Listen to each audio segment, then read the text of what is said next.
రామనామం సత్యం అంటే ఇక్కడ జ్ఞాని మాత్రమే అవినాశి రాముడు గురించి మాట్లాడతారు. అవినాశి నిరాకార రాముడానికి ఉన్నతోన్నత పరనామంలో ఉండే నిరాకారుడైన రాముడు ఆల్మైటీ అథారిటీ గురించి మాట్లాడతారు. కాబట్టి డైరెక్ట్గా సాకార రూపాన్ని స్మరించే బదులు బీజ రూపం అనగా రాముడు, కృష్ణుడు బేహద్ కళల పరనామంలో ఉండే ఆల్మైటీ యొక్క బేహద్ కళల అవతారాలు.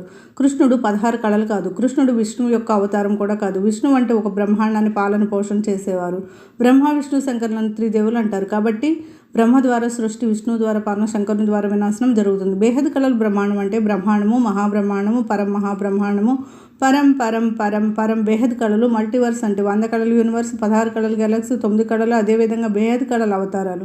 కాబట్టి ఆల్మైటీ అథారిటీని నిరాకార స్వరూపంలో స్మృతి చేయండి. ఆత్మలందరి great great great grandfather. ఎందుకంటే ఆయన అన్ని ఆత్మల రచయితకు రచయిత, రచయితకు రచయిత, రచయితకు రచయిత, రచయితకు రచయిత, గ్రేట్ గ్రేట్ గ్రాండ్ ఫాదర్. కళ అంటే పవర్ యొక్క క్వాలిటీ. కాబట్టి నిరాకారి అవినాశి రాముని ఉన్నతోన్నత పరంధామంలో స్మృతి చేయండి.